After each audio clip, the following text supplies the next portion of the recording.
Hi friends, this video shows how to fix issue edge lights not working. Please don't forget to subscribe this channel. Please like and share the video. Go to settings, tap on the settings up icon. Go to display, tap here. Go down, tap on edge lights. First we have to ensure that edge lights has been enabled. See, right now edge lights is off. Let me turn on edge lights. Done. After that, go to this edge light settings, tap on this icon.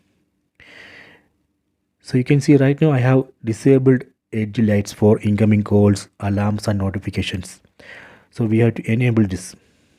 Let me enable for all these three items. Done.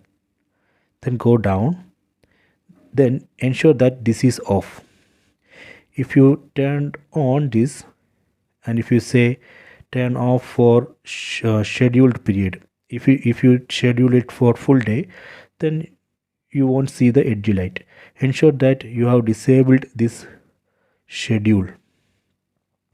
Okay, then if you enabled these two options, in that case you have to face phone down, then only you would see edge light. Okay, so you can check all these things. Edge lights should work. So this way we can fix edge lights not working issue. I hope you have enjoyed this video. Please check it.